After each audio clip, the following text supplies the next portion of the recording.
지난주 논산훈련소에서 신병훈련을 6주간 받고 보기에는 이래도 특수부대로 차출이 됐습니다. 그래서 장원에 가서 3주간 또 훈련을 받았습니다. 특수부대 훈련을 받았어요. 근데 이제 희한한 훈련을 받았는데, 희한한 뭐 여러 가지 훈련을 받았지만 희한한 훈련을 하나 받았는데, 그게 뭐냐면 교관이 딱 서 있어요. 이제 아무도 없는 곳에 한 명씩 한 명씩 그 교관한테 가는 건데, 교관 손에 뱀이 들려 있었습니다. 한 양쪽 두 마리 뱀을 들고 있어요. 저 왜 저러고 있나 갔더니 뱀을 저한테 주면서 한 마리는 그 머리를 입속에 집어넣으라고 그러고, 또 하나는 몸속에 집어넣으라고 하는 거예요.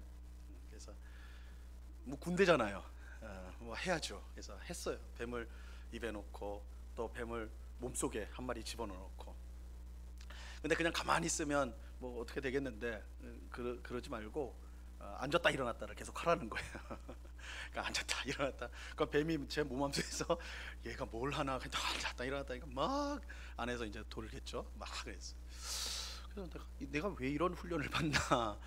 이게 좀 특수부대라는데 이게 무슨 뭐 이런 건가? 뭐 특수부대에서 이런 건가? 뭐 그렇게 했어요. 하여튼 뭔가 좀 다르긴 다르구나. 뭐 일반 부대에서 이런 훈련 안 받을 텐데 내가 뭔가 좀 특별한 훈련을 받는구나. 뭐 이렇게 생각을 했어요. 근데 이런 이상한 훈련을 다 마치고 나서 제가 이제 본 부대에 가서 2년 동안 한 일이 뭐냐? 2년 동안 열심히 컴퓨터로 문서를 만들고, 또 높은 분들 커피를 맛있게 끓이는 그 일을 2년 동안 하고 나왔어요. 그래서 제가 이제 당번병이었어요. 당번병은 높은 분들 비서를 당번병이라고 하는데, 높은 분을 모시고, 그래서 제가 커피를 기가 막히게 끓입니다. 맥심 커피를 비율이 기가 막혀요. 그거 먹으면 제 커피 마시려고 부대장이 찾아오기도 해요. 따로 찾아올 정도로 제가 기가 막히게 끓였는데, 한번 찾아오세요. 목회실로 제가 한번 끓여드릴 테니까. 어쨌든 지금도 미스테리인 거는 왜 뱀을 내 입속에 넣고 몸속에 집어넣는가, 내가 그 훈련을 왜 받았는가, 아직도 20년이 훌쩍 지났는데도 미스테리입니다. 근데 제가 이제 TV를 보는데, 이번에는 저처럼 뭐 좀 그런 가짜가 아니라 진짜 특수부대원들 훈련하는 장면을 보게 되었습니다. 특별히 해상에서, 바다에서 이제 활동하는 특수부대원들 훈련이었는데요. 무슨 훈련을 받냐면, 바닷물 속에 들어가 가지고 물안경 없이 그냥 맨눈으로 물속에서 눈을 뜨고 있는 훈련을 하더라고요. 이거 우리가 잠깐은 눈 뜰 수 있을지 몰라도 계속 눈을 뜨고 그 안에서 뭘 움직이는 거예요. 막 뭔가를 하는 그런 훈련을 하는 거예요. 야, 그 바닷물 속에서 눈을 계속 뜨고 있는 게 그 쉬운 일 아니잖아요. 얼마나 힘들겠습니까? 근데 그거를 하다가 이제 물 밖으로 나왔는데, 이번에는 물 밖에서는 뭘 하냐면, 그들이 이제 쓰는 수경은 눈만 하는 게 아니라 코까지 이렇게 큰 수경이에요. 근데 그 속에 바닷물을 가득 채워가지고 그걸 쓰게 하더라고요. 그러니까 물 속에 나와서도 여전히 눈과 코는 물 속에 있는 거예요. 그걸 그 수영경을, 그 물안경을 하고 거기서 지상에서 훈련을 받더라고요. 그러니까 하루 종일 그 바닷물 속에 눈이 떠져 있는 거고, 코로는 숨을 못 쉬는, 그죠? 그래서 입으로만 숨을 쉬는 그런 훈련을 받더라고요. 가장 그 훈련에 경악할 만한 것은 무엇이었냐면, 그런 상태에서 밥을 먹더라고요. 밥을. 그러니까 여러분도 막 그런 소리 나오죠. 신음소리가. 밥을 먹는데 지금 코가 막혀 있으니까 물로 입으로만 숨 쉬어야 되잖아요. 근데 거기다 밥까지 집어넣어야 되는 거예요. 그러니까 막 이 훈련하는 부대원이 너무 이거 힘든 거니까 밥 안 먹겠다고, 차라리 굶겠다고 그러니까, 그것도 가만히 놔둡니까? 군대에서 옆에 교관이 막 악마 같은 교관이 밥 한 톨도 남기지 말라고 막 소리를 지르는 거예요. 그 옆에서 숨 쉬랴, 밥 먹으랴, 그죠? 이거 그리고 눈은 따갑지, 뭐 이거 난리도 아닌 거예요.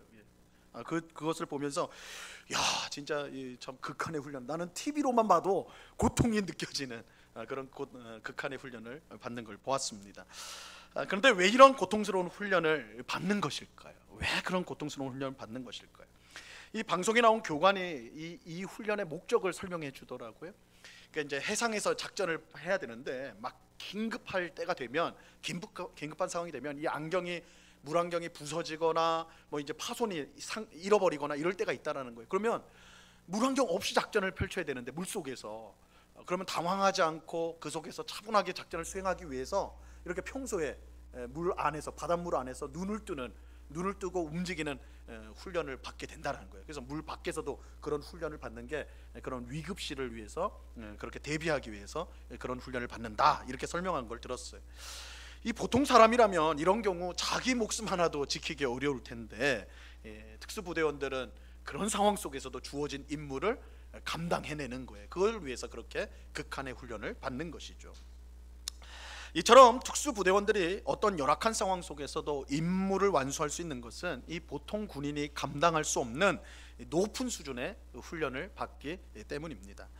일반 군인과 특수부대원의 결정적인 차이, 그 둘의 결정적인 차이는 바로 훈련 수준에 있습니다. 훈련의 수준에 있어요.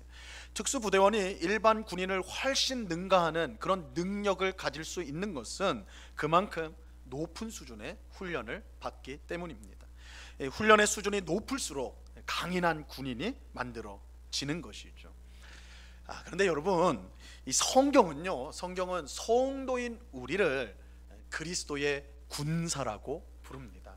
여러분, 우리가 다 군인이라는 사실을 아십니까?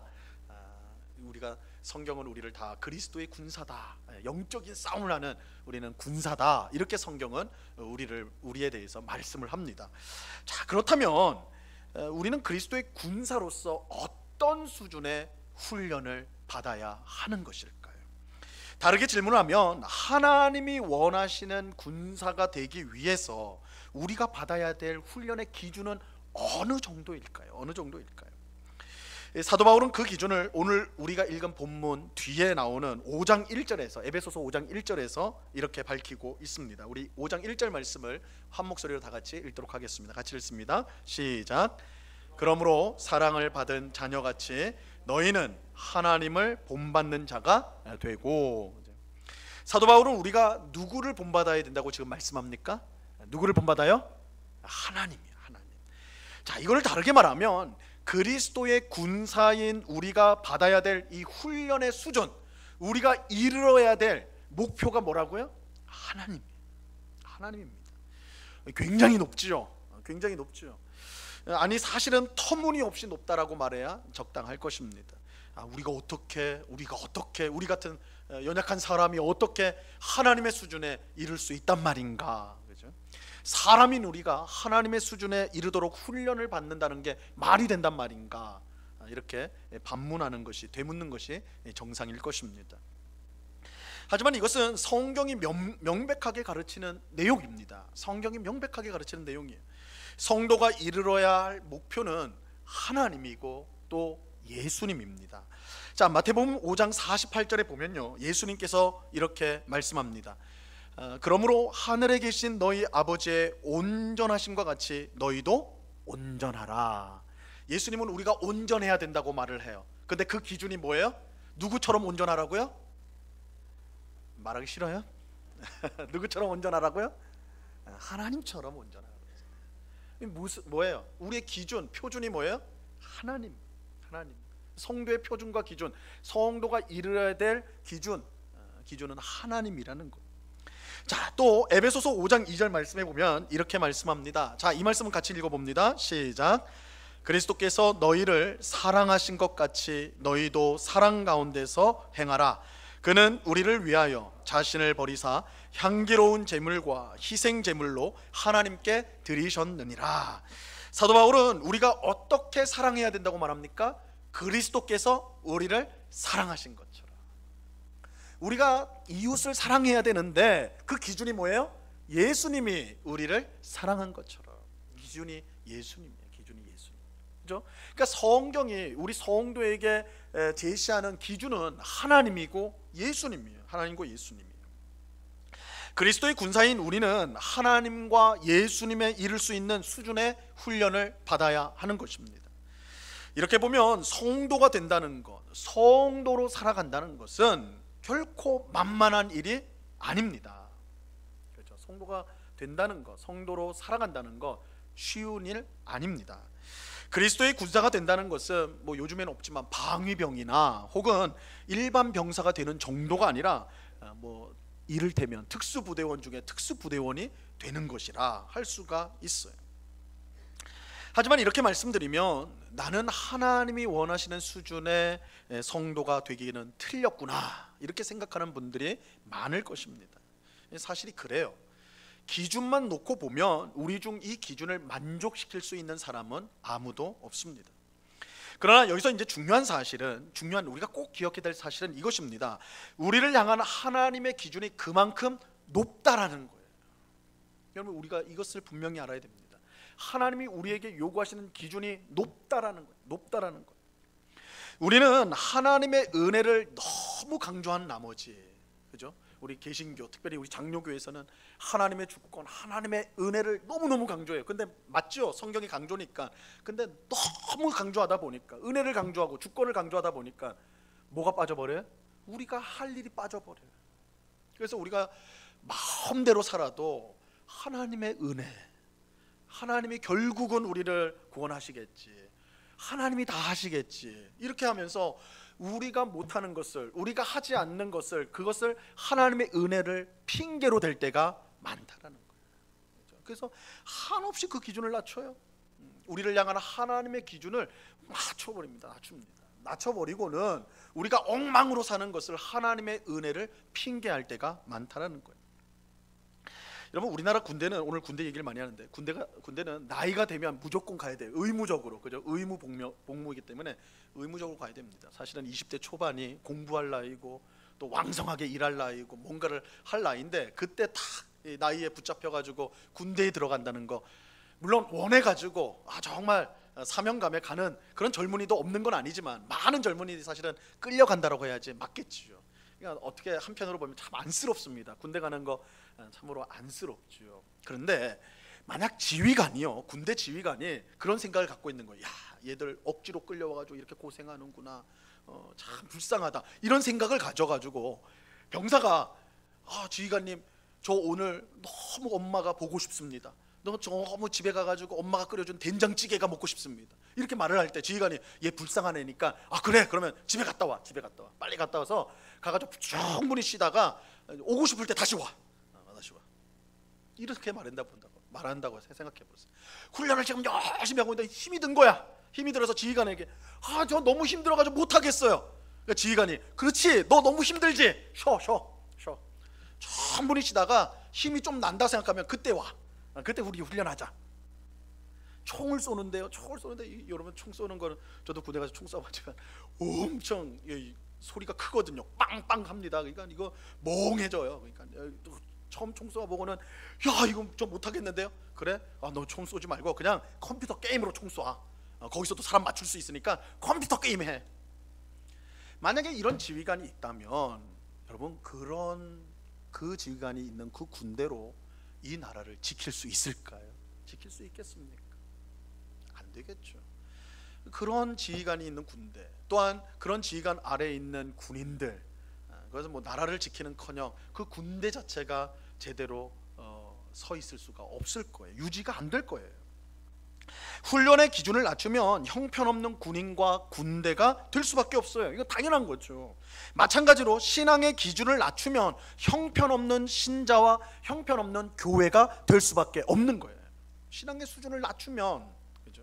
그 성도와 그 교회가 수준이 낮아지는 거예요. 이 보네퍼라는 독일 신학자는 그의 책에서 값싼 은혜라는 말을 사용하였습니다. 값싼 은혜. 이 값싼 은혜라는 말이 무슨 뜻이냐? 예수님의 십자가 죽음을 그저 내 죄를 씻는 그런 용도로만 생각하는 거예요. 마치 손이 더러워지면 여러분 어떻게 합니까? 비누, 세정제로 손을 딱 깨끗하게 씻었으면 깨끗해지잖아요. 그죠? 예수님의 십자가 보혈을 그저 그런 비누와 세정제 정도로 생각한다는 거예요. 그래서 성도들이 죄를 짓습니다. 그럼 어떻게 해요? 회개 기도를 해요. 회개 기도를 하면 예수님의 십자가 보혈로 죄가 씻어져요. 그 다음에 뭐예요? 또 죄를 지어. 죄를 짓고 뭐예요? 또 회개 기도하고 또 씻어요. 계속 그러는 거예요.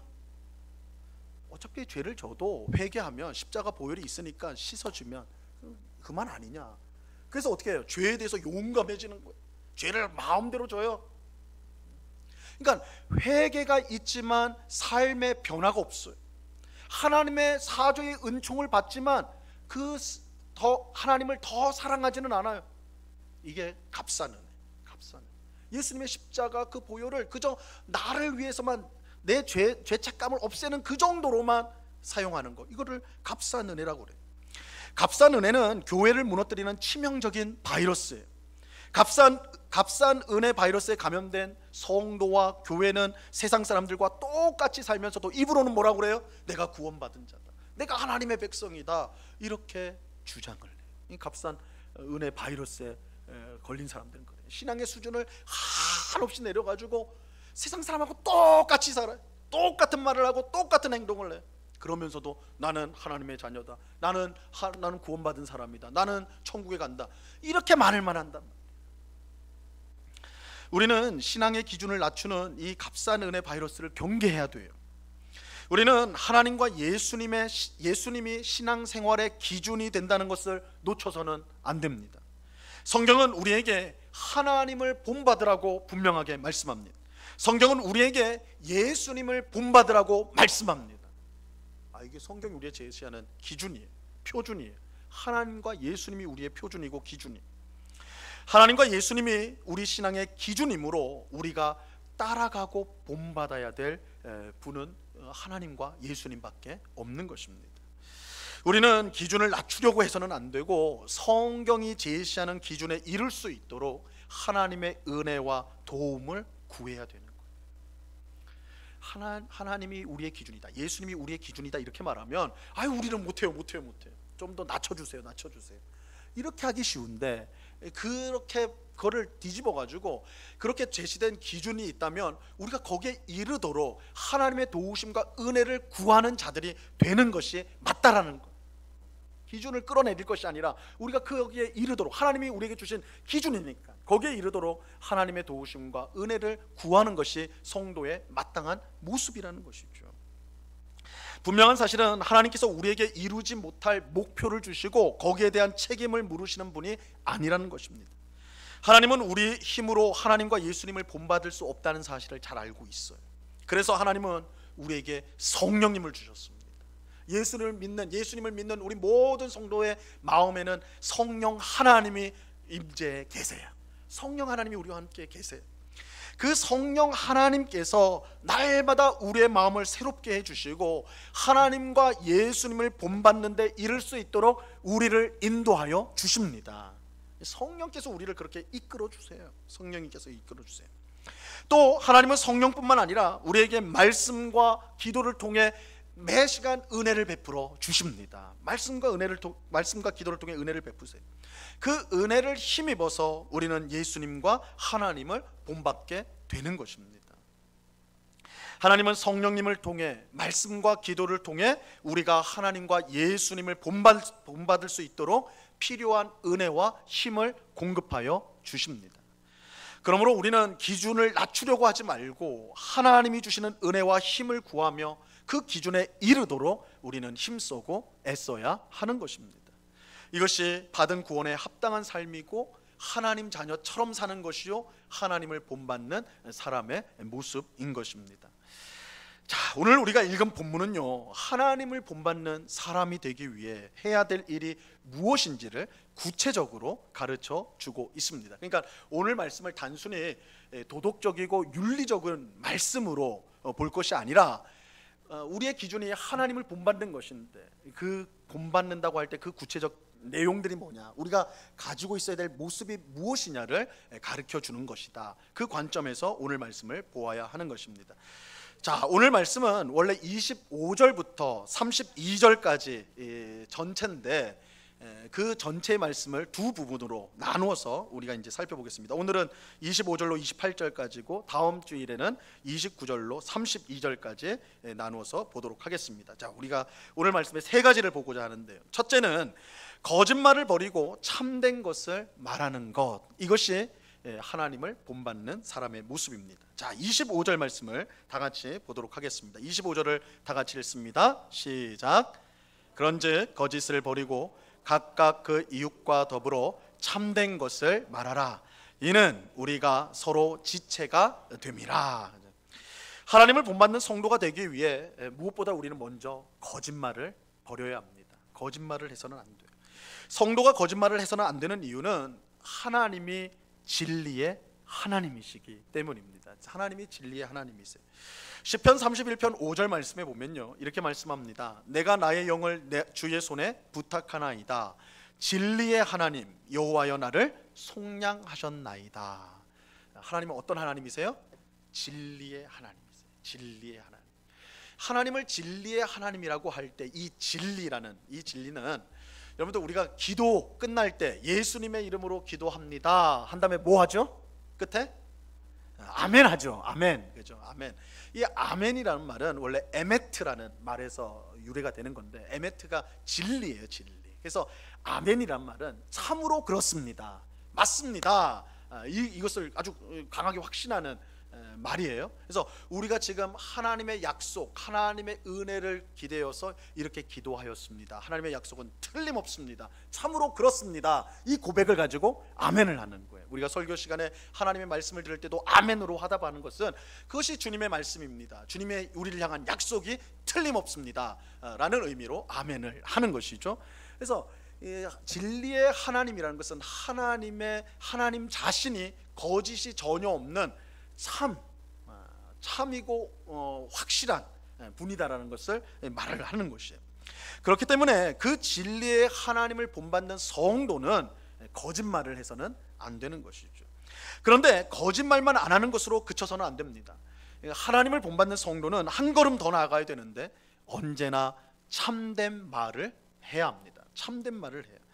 이 또한 하나님께서 언제나 진리를 말씀하시기 때문입니다. 하나님은 진리의 하나님이시기 때문에 그의 말은 거짓이 전혀 없습니다. 우리가 성경에 있는 우리를 향한 모든 약속을 아멘으로 받을 수 있는 것은 하나님은 거짓을 하지 않고 언제나 참된 말씀을 하시기 때문입니다. 그래서 성경에 나와 있는 우리를 향한 모든 약속을 우리는 아멘으로 받을 수 있어야 되는 거예요.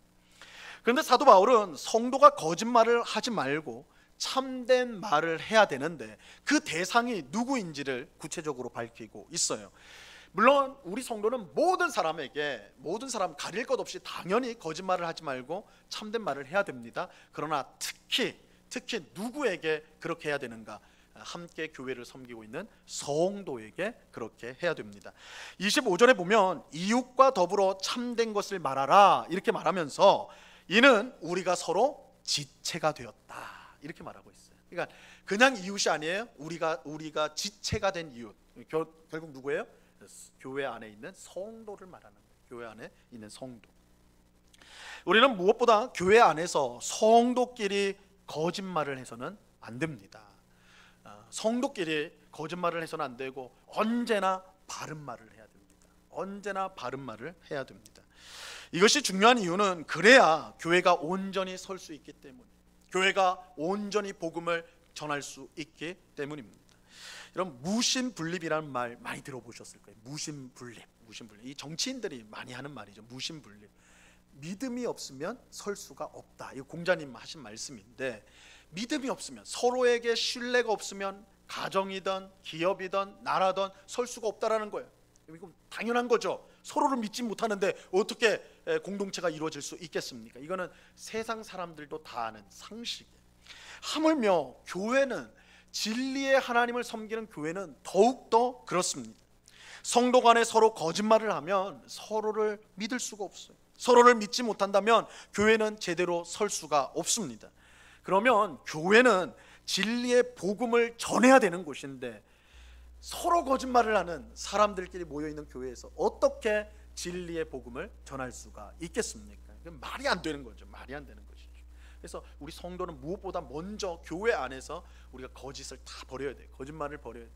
우리가 언제나 진실한 말, 참된 말을 해야 하는 것입니다. 그럴 때에 이 교회는 진리의 교회예요. 또한 진리의 복음을 분명하게 전할 수 있는 그런 교회가 될 수 있는 것입니다. 최근에 사회에 큰 무리를 일으킨 어떤 이단이요, 전도 전략을 말하는데 그 전도 전략의 이름이 뭐냐면 모략전도라는 거예요. 모략전도 들어보셨어요? 모략전도. 이 모략전도는 간단히 말하면요, 거짓말로 전도한다는 거예요. 거짓말. 그래서 이단에 속한 사람이 기존 교회에 딱 들어가는데 거짓말하는 거짓말. 내가 이단이 속한 사람인 거 당연히 밝히지 않고 들어가가지고 마치 처음 온 성도인 것처럼, 그래서 1년이고 2년이고 막 신앙생활을 막 하는 거예요. 그 다음에 어떻게 해요? 이제 신뢰를 얻으면, 사람들의 신뢰를 탁 얻으면 어떻게 돼요? 이제 빼가는 거예요. 성도들 이제 꼬셔가지고 유혹해가지고 이단으로 데려가는 거예요. 그거를 모략전도라고 불러요. 모략전도. 여러분, 이거 기가 막힌 일 아닙니까? 하나님의 복음을 전하는 도구가 뭐예요? 거짓말이래요. 거짓말. 그거 어떻게 그렇게 생각할 수가 있냐? 이렇게 거짓말로 전도를 하겠다라고 말하는 것은, 그건 진리의 하나님을 섬기는 사람이 아니라 마귀, 그 거짓의 아비인 마귀를 섬기는 사람인 것을 스스로 드러내는 거예요. 그렇죠? 거짓말로 난 전도하겠다. 그거는 자기가 마귀의 자녀라는 걸, 마귀를 섬기는 사람이라는 것을 스스로 드러내는 것입니다. 하나님을 본받는 사람은 거짓말을 하지 않습니다. 언제나 바른 말, 언제나 진실한 말을 하려고 노력합니다. 이것이 하나님을 본받는 성도의 모습입니다. 자, 둘째로 하나님을 본받는 성도는 분을 내어도 죄를 짓지 말고 그날 분을 푸는 것이다. 자, 26절 말씀을 우리가 다 같이 읽겠습니다. 오늘 본문 26절입니다. 시작. 분을 내어도 죄를 짓지 말며 해가 지도록 분을 품지 말고. 자, 이 말씀은 먼저 오해서는 안 되는데요, 성도는 분을 내서는 안 된다, 분노하면 안 된다, 이거를 가리키는 말씀이 아닙니다. 왜냐하면 분노는 사실은 사람의 자연스러운 반응입니다. 그리고 이것은 내가 안 하겠다고 해서 막을 수 있는 그런 것도 아닙니다. 그죠? 여러분, 내가 이 타임에서는 분노해야지, 그래서 분노하고, 이 타임에서는 하지 말아야지, 그래서 분노 안 하고, 이런 사람은 아무도 없어요. 분이라는 것은 그냥 확 일어나는 거예요. 분노라는 것은, 화라는 것은 확 일어나는 거거든요. 또 이 분노 중에는 모든 것이 나쁜 것이 아니라 의로운 분노, 마땅히 해야 될 분노도 있습니다. 가령 여러분, 우리가 뉴스를 통해서 어린아이가 납치가 되어서 희생이 되었다, 이런 안타까운 뉴스를 종종 듣지 않습니까? 그럴 때 여러분들 마음속에 어떤 마음이 드세요? 분노가 일어나잖아요. 분노가. 아니, 저런 나쁜 놈이 있나? 저 어떻게 어린아이를 저렇게 할 수가 있나? 뭐 이런 분노가 일어나지 않습니까? 그죠? 이런 분노가 일어난다. 또는 어떤 젊은 아주 이제 고등학교 졸업한 근로자가 회사에 들어갔는데 가장 위험한 곳에 투입이 돼가지고, 그죠? 열악한 상황 속에서 일하다가 피해를 입었다, 희생이 되었다. 그럼 그 뉴스 보면 어떻습니까? 마음속에 막 끌어오르잖아요. 그죠? 그 돈 몇 푼 아끼려고 해가지고 젊은이의 생명을 앗아간 그 부주의한 사업자에 대한 그 분노가 우리 속에 막 일어나지 않습니까? 그죠? 이러한 분노, 이러한 화는 사실은 의로운 것이죠. 그리고 꼭 필요한 거예요, 사실은. 왜냐하면 그러한 분노가 없다면, 의로운 분노가 없다면 이 세상의 불의한 일들이 계속해서 반복될 수밖에 없기 때문이죠. 그래서 어떤 사회적인 큰 잘못된 일이 일어났을 때 우리 국민이 다 분노하면 바로 이제 법이 만들어지고 제도가 만들어져 가지고 그런 일들이 되풀이지 않도록 막 하잖아요. 그죠? 이런 의미에서 의로운 분노는 분명히 필요한 것입니다. 성경에도 의로운 분노가 있어요. 말씀을 하는데, 가령 예수님께서 성전에 들어가셨을 때, 성전은 기도하는 하나님의 집이고, 기도하는 집이고, 정말 하나님 앞에 예배하는 곳인데 장사꾼들이 가득하게 했단 말이에요. 장사꾼이 가득 있어가지고 막 난린 거예요. 그래서 예수님이 어떻게 합니까? 화를 내시죠. 화를 내시면서 그 장사꾼의 책상을 뒤집어 엎어버리시고 채찍을 만들어가지고 짐승을 다 쫓아내시는 일을 하죠. 여러분, 사랑의 예수님께서 책상을 뒤집었다, 상상할 수 있겠습니까? 채찍을 만들어가지고 막 내리쳤다, 예수님이 그렇게 하셨다, 이거 상상이 됩니까? 예수님이 그렇게 하셨어요. 의로운 분노죠. 의로운 분노. 그렇게 함으로써 성전을 다시 거룩한 하나님의 집으로 만드시는 일들을 하신 것입니다. 이게 필요한 분노예요. 하지만 모든 분노가 의로운 분노는 아닙니다. 모든 분노가 의로운 분노는 아니에요. 오히려 많은 경우, 우리가 하는 분노의 많은 경우는 잘못된 분노입니다. 옳고 그름의 문제가 아닌 그저 나를 무시했다는 것으로, 내 자존심을 건드렸다는 것으로 우리는 분노할 때가 얼마나 많습니까? 한번 생각해 보세요. 뭐 다른 사람 생각할 필요 없이 자기 자신은, 내가 막 버럭할 때가, 화날 때가 있잖아요. 막 화를 주체 못할 때가 있잖아요. 그죠? 왜 언제 그렇게 하십니까? 정말 옳고 그름에 불의한 일 때문에 그러십니까? 아니, 내 자존심이 상해서, 내가 무시당하는 것 같아가지고 그럴 때가 많지 않냐고요. 사실관계도 알아보기 전에 미리 화부터 내는 경우, 그죠? 미리 화부터 내는 경우가 얼마나 많으냐는 거예요. 성경은 이러한 분노가 하나님 앞에서 마땅하지 않다라고 분명하게 말씀합니다. 야고보서 1장 20절 말씀에 보면요, 사람이 성내는 것이 하나님의 의를 이루지 못함이라, 이렇게 말씀을 합니다. 그러니까 이 분노, 잘못된 분노는 결코 하나님이 기뻐하시는 거 아닙니다. 하지만 그럼에도 불구하고 우리가 분노하는 것, 화를 내는 것을요, 아예 막을 수는 없어요. 막을 수는 없어요. 그래서 오늘 말씀에도 뭐라고 하냐면, 분을 내어도, 분을 내지 말라가 아니라 분을 내어도 뭐 하지 말라고요? 죄를 짓지 말라고 그랬어요. 그러니까 분을 내는 거, 분노하는 것은 막을 수 없어요. 그러나 분노한다 하더라도 죄는 짓지 말아라. 죄는 짓지 말아라. 이렇게 말씀합니다. 이 분노가 죄로 이어지지 않도록 해야 되는데, 여러분, 우리가 이제 순간적으로 차오르는 분노를요 막을 수는 없어요.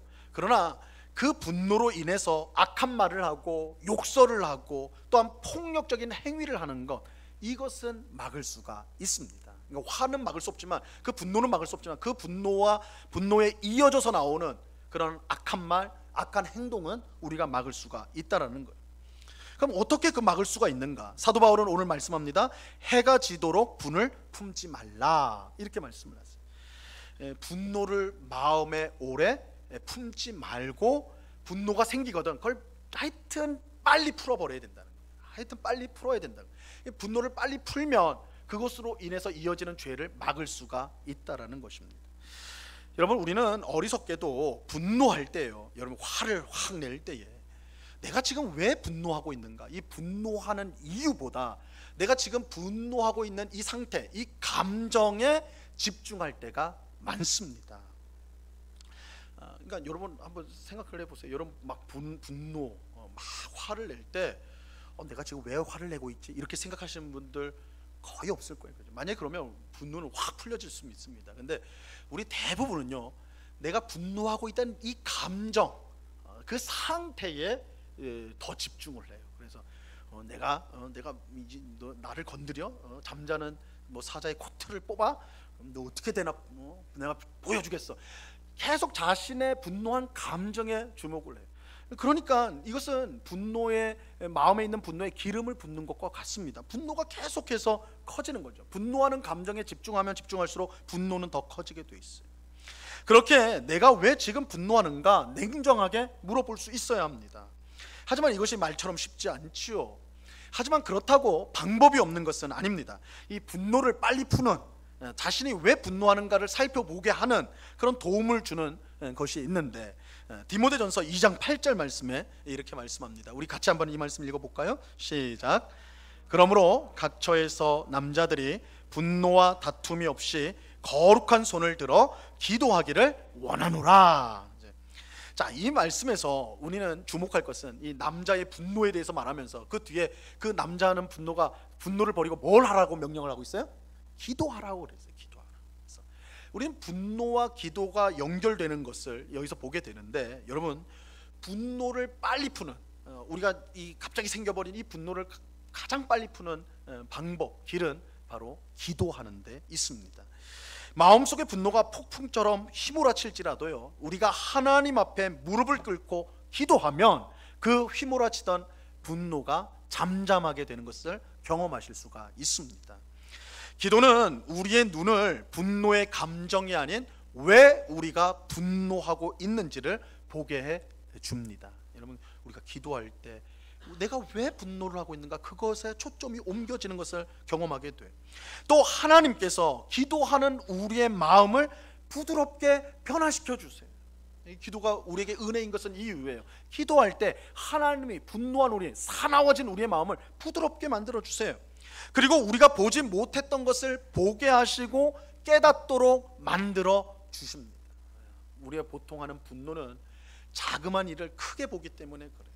근데 기도할 때 크게 봤던 그것을 제대로 보게 하나님 만들어 주십니다. 그래서 기도는 우리가 해가 지도록 붐을 품지 않도록, 그래서 이 우리의 분노가 하루를 넘어가지 않도록 만들어주는 가장 확실한 수단이 되는 것입니다. 여러분, 막 분노가 일어날 때 기도하십시오. 분노가 일어날 때 하나님 앞에 엎드리세요. 그걸 신호로 생각하세요. 신호로 생각.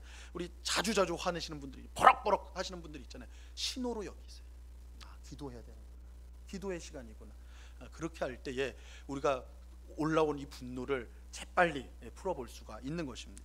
그런데 우리가 이제 분노를 계속 가지고 있으면 안 되는 중요한 이유가 있어요. 그것은 마귀에게 기회를 주는 일이기 때문입니다. 자, 27절 말씀을 보시기 바랍니다. 오늘 본문 27절 같이 읽습니다. 시작. 마귀에게 틈을 주지 말라. 마귀에게 틈을 주지 말라라고 말씀하실 때 이 틈이라는 것은 기회를 뜻합니다. 기회. 그러니까 마귀에게 기회를 주지 말라는 거예요. 우리가 분노할 때 마귀는요, 역사할 수 있는 가장 좋은 기회를 잡는 것입니다. 여러분, 우리가요, 우리 마음속에 있는 분노를 처리하지 않고 그대로 내버려 두면요, 그건 마귀에게 가장 좋은 놀이터를 제공하는 거예요. 여러분의 분노한 마음 가운데 마귀는요, 가장 최적의, 자기가 활동할 수 있는 최적의 상태가 되는 거예요. 가장 좋은 놀이터를 우리가 제공하는 것입니다. 마귀가 우리의 분노를 통해 얼마나 왕성하게 역사하는지 몰라요. 여러분, 사람이 화가 나 있을 때, 분노하고 있을 때 평소에 하지 않던 일들을 하게 됩니다. 쉽죠, 그죠? 더 격하게 반응하고 더 격하게 말하고, 마귀가 가지고 놀기가 가장 좋은 시간이란 말이에요. 그래서 오늘 본문에 하나님을 본받는 우리들은 마귀에게 기회를 주지 않기 위해서 속히 마음의 분노를 풀라고 그렇게 말씀하고 있는 것입니다. 우리가 분노가 치밀어 오를 때요, 어떻게 해야 된다고요? 하나님 앞에 엎드려야 됩니다. 하나님 앞에 엎드려야 돼요. 골방을 찾아야 됩니다.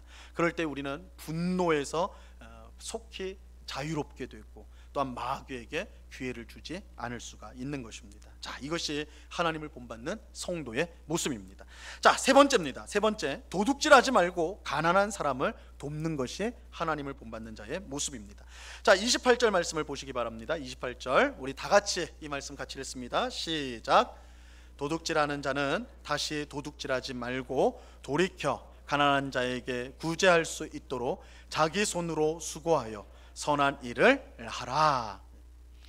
하나님을 본받는 성도는 도둑질을 하면 안 됩니다. 이 말씀은 더 설명할 게 없겠지요, 그죠? 이건 너무나 명백해서 도둑질을 하면 안 돼요, 그죠?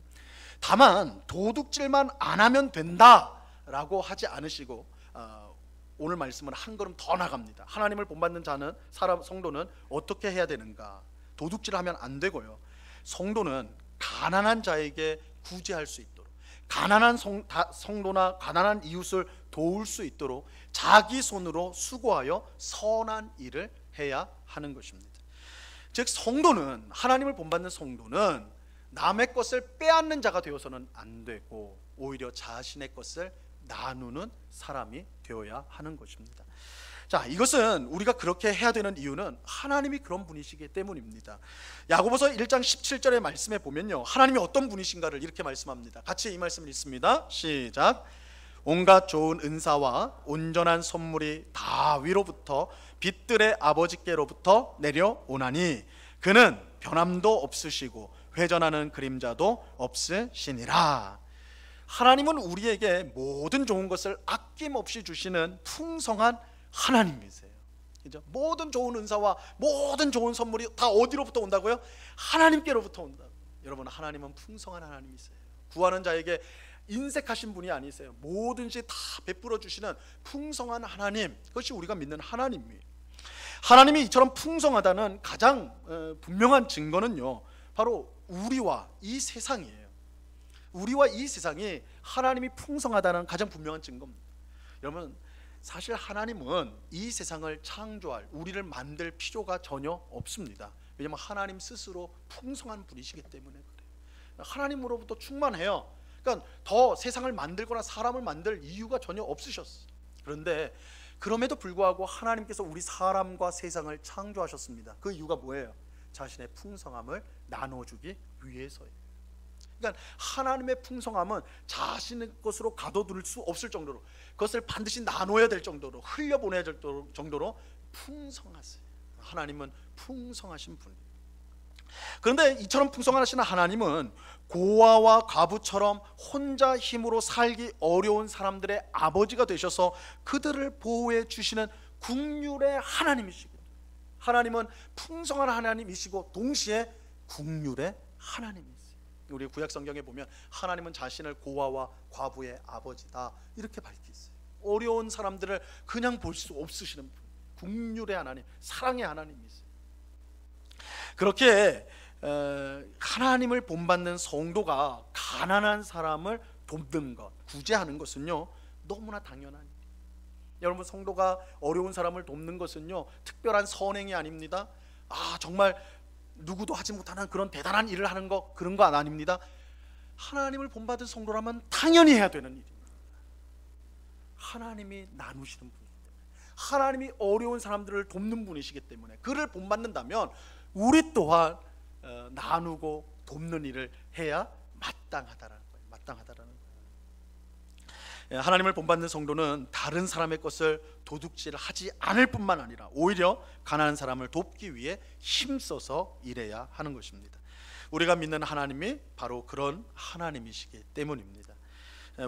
우리가 그렇게 함으로써 우리가 하나님을 본받는 사람이라는 것을, 성도라는 것을 이 세상에 분명하게 보여줄 수가 있는 것입니다. 자, 오늘 우리는 하나님을 본받는 성도가 가져야 될 이 세 가지 모습을 살펴보았습니다. 이 세 가지 모습을 하나님의 기준이라고 그랬어요. 하나님의 이르는 기준이라고 그랬어요. 이 세 가지를 오늘 우리 마음에 잘 새길 수 있기를 바랍니다. 첫째는 우리는 거짓말을 버리고 참된 말을 해야 된다. 우리 속에 사소한 일이라도 거짓말을 버리십시오. 진실한 말을 하십시오. 참된 말을 하시기 바랍니다. 둘째는 분노하여도 죄를 짓지 말고 빨리 풀어서 마귀에게 기회를 줘서는 안 됩니다.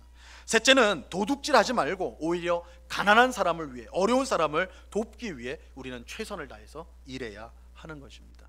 가난한 이웃을 돕는, 성도를 돕는 일에 우리가 그것을 마땅한 본분으로 알고 나눌 수 있는 사람들이 되어야 됩니다. 이 일들은 단순히 도덕적으로 훌륭한 일이 아닙니다. 하나님을 본받는 일입니다. 하나님을 본받는 일이, 우리가 하나님을 본받아 이 일을 함으로써 우리는 하나님의 자녀요 하나님의 백성이라는 것을 증명하게 되는 것입니다. 오늘 예배하는 우리 모두가 하나님을 본받는 사람이 될 수 있기를 간절히 바랍니다. 이게 쉬운 건 아니에요. 기준이 높아요. 그러나 그 기준에 이르도록 하나님이 우리에게 은혜를 주십니다. 하나님이 우리에게 힘을 주십니다. 그것을 구하면서 그 기준에 이르도록 힘써서 신앙생활을 하는 것이 마땅한 성도의 모습인 것입니다. 오늘 예배드리는 우리 모두가 하나님을 본받는 일에 힘씀으로써 하나님께 영광을 돌리고 또한 이웃을 유익하게 하는 하나님 나라의 백성의 삶을 늘 살아가는 우리 모두가 될 수 있기를 우리 주님의 이름으로 간절히 축원합니다. 기도하겠습니다. 하나님 아버지, 감사합니다. 하나님을 본받는 자가 되라고 우리에게 말씀합니다. 우리의 기준이 하나님이고 예수님이라고 우리에게 분명하게 말씀하십니다. 주님, 우리가 이 기준을 은혜를 빙자하여서 그것을 깎아내리고, 그래서 세상 사람들처럼 살면서도 여전히 하나님의 백성이라 주장하는 그런 어리석은 우리의 모습이 있지 않은지 말씀을 통해 돌아보게 하여 주옵소서. 오늘 하나님을 본받는 자가 가져야 될 모습들을 살펴보았는데 이 말씀을 우리의 마음에 잘 새겨서 정말 이 수준에 이르도록 하나님의 은혜를 구하고 힘을 구하여 정말 주님을 기쁘시게 하는, 주님을 본받는 자의 모습을 가질 수 있도록 저희들을 붙잡아 주시옵소서. 그래서 우리 모든 성도가, 우리 모든 은곡교회가 정말 하나님을 본받는 자로서 이 세상에 하나님을 바르게 증거하는, 강력하게 증거하는 복된 교회 성도가 되게 하여 주시옵소서. 감사하오며 예수 그리스도 이름으로 기도드리옵나이다. 아멘.